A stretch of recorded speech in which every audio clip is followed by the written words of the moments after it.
Assalamualaikum warahmatullahi wabarakatuh. Hai sahabat sempat yang budiman.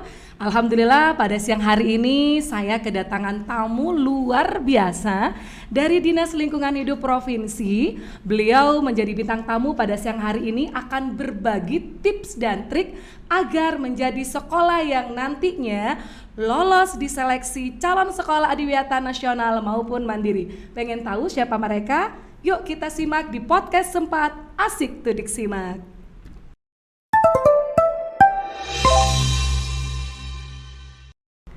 Sahabat Sempat yang budiman, seperti yang saya utarakan tadi, bintang tamu siang hari ini beliau adalah Bapak Dr. Randis Sutikno MPD. Apa kabar Bapak siang hari ini? Alhamdulillah baik, sehat ya.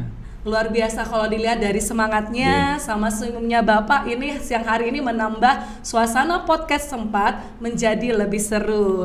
Alhamdulillah. Alhamdulillahirabbil alamin. Bapak Sutikno, saya panggil jenengan Bapak Tikno atau Bapak? Pak Tikno Pak boleh. Tikno, lebih familiarnya begitu. Izin Iya. saya memanggil jenengan dengan Bapak Tikno. Ya boleh. Oke, baik. Bapak, pengalaman selama di Pamekasan bagaimana Bapak? 2 hari di Pamekasan? Alhamdulillah Pamekasan luar biasa ya. Kerasan juga ini kami dengan rekan-rekan di sini ya, terutama di SMP negeri di SMA Negeri 4 ya. Sekolahnya luar biasa juga, bagus ya.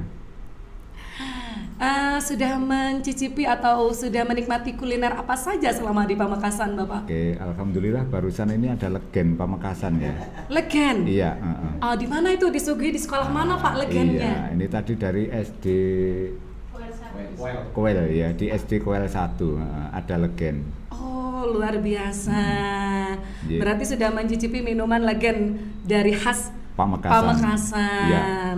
Bagaimana kalau untuk kuliner lainnya sudah mencicipi Bapak selama 2 hari di sini? Oke, nanti sepulang ini. Baik, Bapak Tikno izinkan saya untuk bertanya-tanya mewakili Sekolah Adiwiyata Nasional dan Mandiri Kabupaten Pamekasan nih. Boleh. Mungkin di sana sudah teman-teman di sana pengen tahu tips dan triknya agar kita lolos menjadi calon Sekolah Adiwiyata Nasional dan Mandiri. Baik, yang pertama kali Bapak. Bicara tentang pengalaman Bapak sebelum menjadi tim Adiwiyata Provinsi nih, Bapak pernah menjabat menjadi kepala sekolah. Betul. Ya, di beberapa sekolah baik itu tingkat SMP maupun SMP aja. Oh, SMP saja. Yang terakhir di SMP Negeri 2 Sumber Pucung, Kabupaten Malang. SMP Negeri 2 Sumber Pucung, Kabupaten Malang. Baik, berapa tahun Bapak di sana? Terakhir 3 tahun. 3 tahun. Baik Bapak, boleh dong cerita kepada kami pengalaman Bapak menjadi kepala sekolah, bagaimana Bapak meningkatkan kerjasama atau kolaborasi dari teman-teman terutama komponen sekolah atau memberikan sinergi agar komponen sekolah bisa betul-betul menjalankan, melaksanakan tugasnya masing-masing agar tercapainya sekolah adiwiyata. Oke, alhamdulillah. Sebelumnya kami sampaikan apa yang disampaikan di awal tadi ya, tip dan trik ya.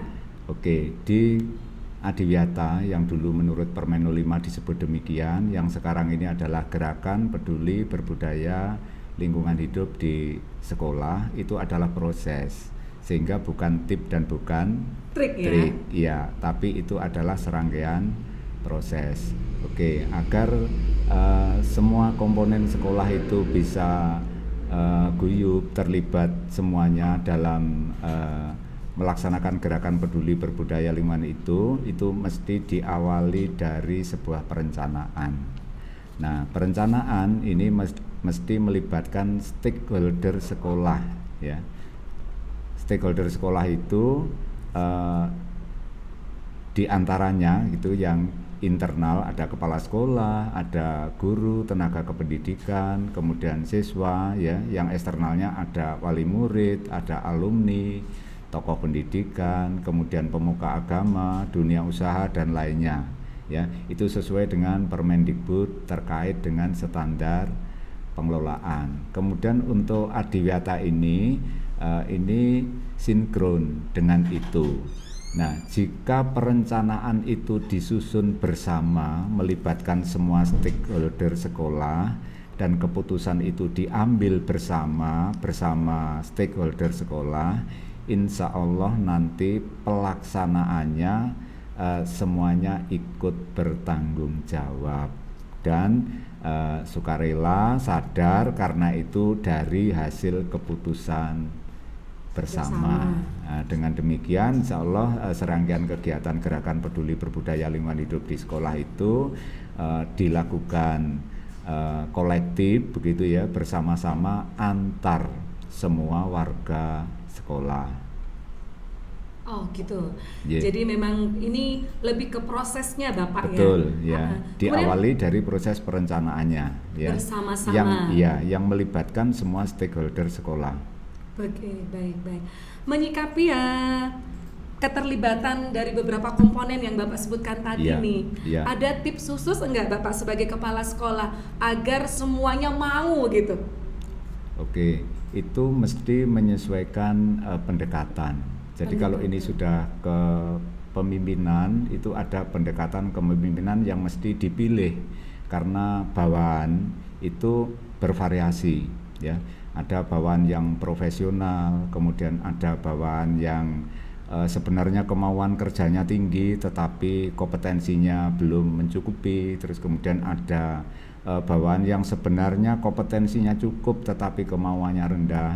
Nah, pimpinan mesti menyesuaikan pendekatan kepemimpinan itu untuk masing-masing grup dalam organisasi itu. Oh, baik Bapak.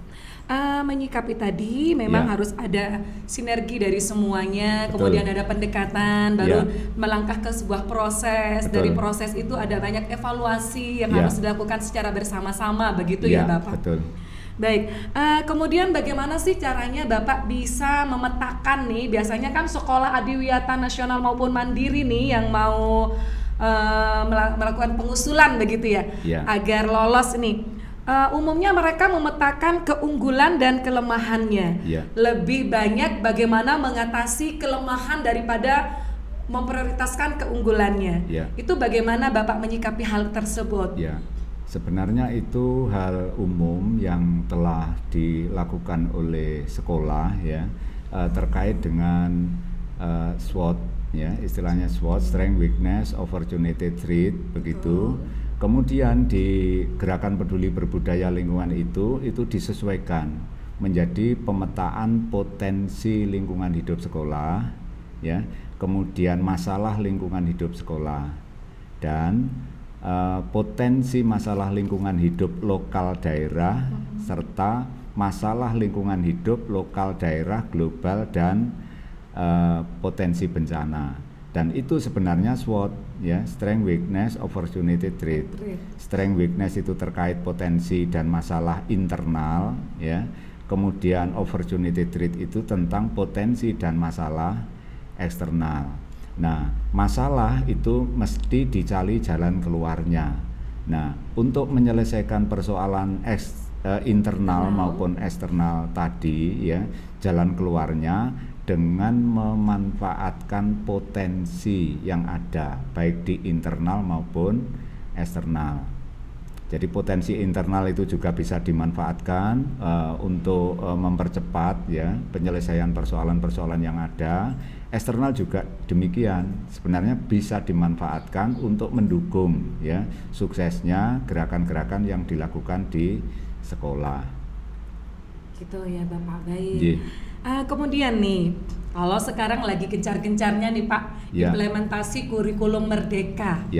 Minimal panjenengan sudah banyak pengalaman, memberikan pengalamannya tentang bagaimana sih sebenarnya kalau dikaitkan dengan keadiwiyataan sekolah dengan implementasi kurikulum merdeka yang mungkin semuanya akan mengalami itu, baik tingkat dasar maupun tingkat menengah, khususnya dalam pembaruan kurikulum tersebut. Ada nggak titik beratnya yang harus dilakukan kita, dipersiapkan oleh sekolah calon adiwiyata dalam mengimplementasikan kurikulum merdeka dengan keterkaitan keadiwiyataan?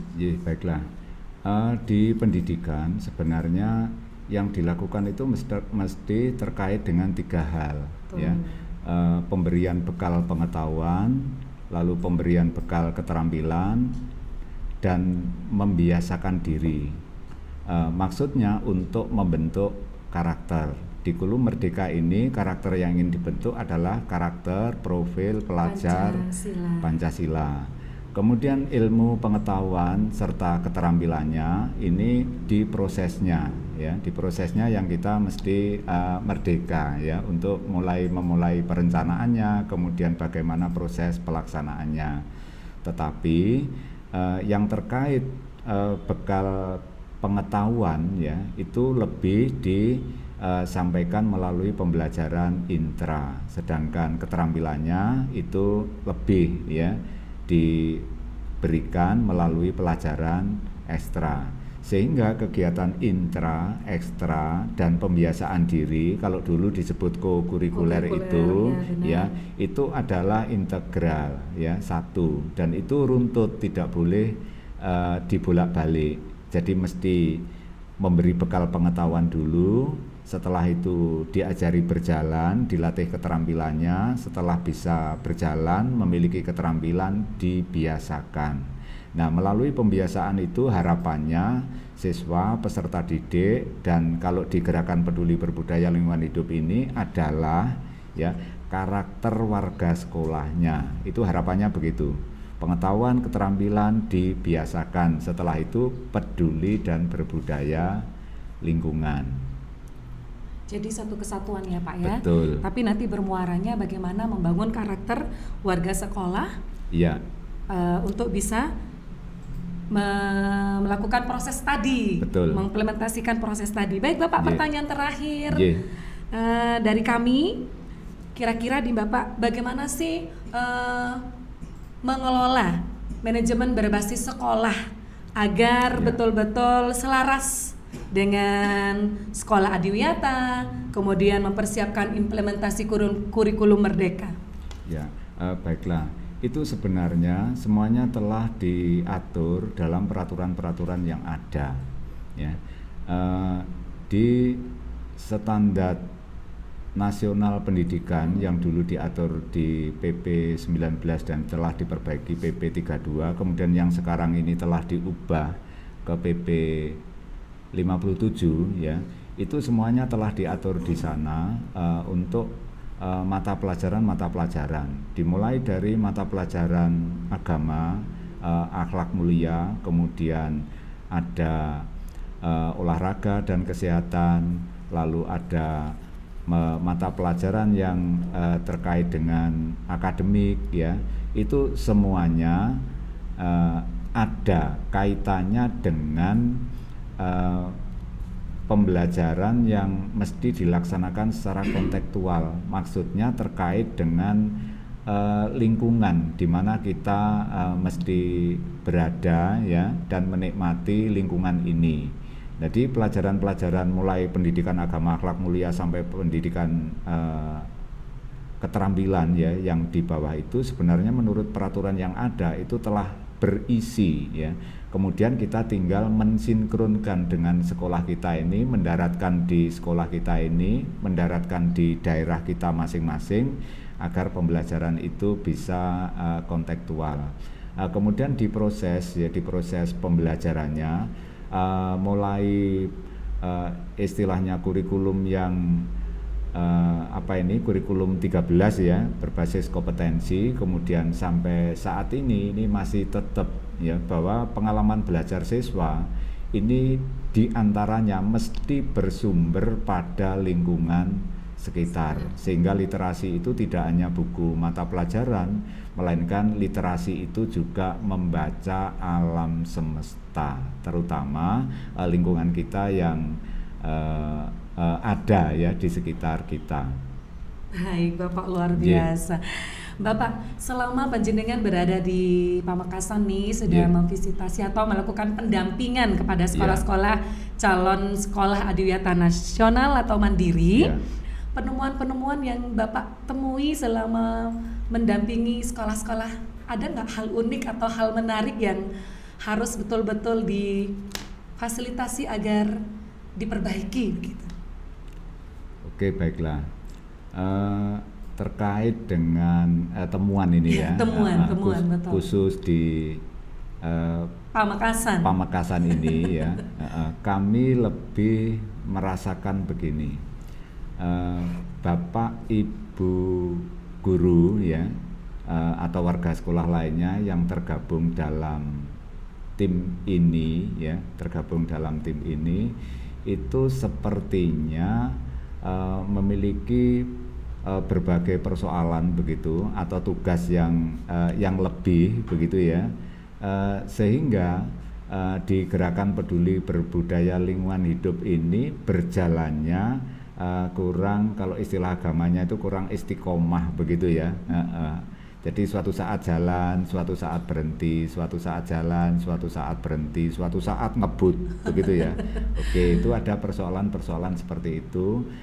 Sebenarnya di Gerakan Peduli Berbudaya Lingkungan Hidup itu jika dilaksanakan rutin begitu secara teratur ya, disiplin pendokumentasiannya ya, sehingga jejak-jejak ini mudah dibaca, itu sebenarnya ringan ya, dan kita ndak akan bingung ketika diminta ya usulan penghargaan ya, kalau disebut penghargaan terkait Adiwiyata ini dalam waktu yang singkat misalnya. Kenapa? Karena itu sudah terbiasa dilakukan dan terbiasa didokumentasikan. Jika kegiatan itu rutin dan terus menerus, kemudian dokumentasi itu terdokumentasi dengan baik, itu insya Allah nyaman, semuanya nyaman ya, tidak akan ada ini waktu tinggal 2 hari 3 hari kita susah seolah-olah begitu. Ada deadline ya, seolah-olah ada deadline, sebenarnya tidak begitu.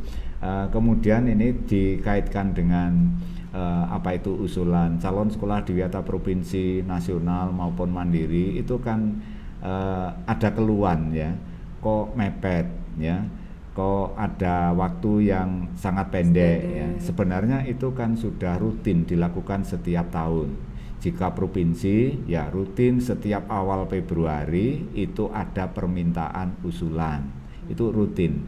Nasional juga demikian. Kalau dulu rutin di bulan Maret, sekarang ini beberapa tahun terakhir ini rutin di bulan Agustus. Tahun ini juga ya, kalau ini diminta Juli, sebenarnya kan Juli di akhir bulan ya, lebih dari tanggal 15. Jadi tetap aja kegiatan itu sebenarnya rutin. Dan itu kalau misalnya kegiatan di sekolah itu memang benar-benar ajak begitu ya, tidak sekali waktu berhenti begitu, serta pendokumentasiannya juga tertib, itu insya Allah tidak ada persoalan.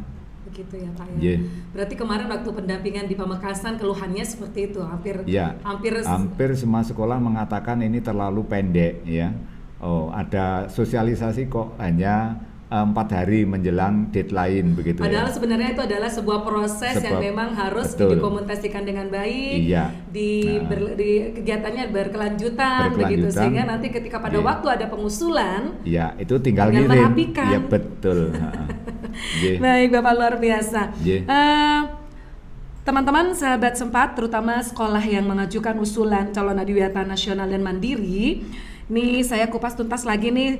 Mohon izin sekali lagi Bapak, boleh ya? Silakan. Persiapan apa sih sebenarnya agar dalam waktu yang boleh Bapak tadi katakan dikutip mepet begitu, yang harus minimal kita kerjakan semaksimal mungkin, itu apa Pak? Ya oke. Di usulan penghargaan Adiwiyata ini pintu masuk kita ini kan 3 ya.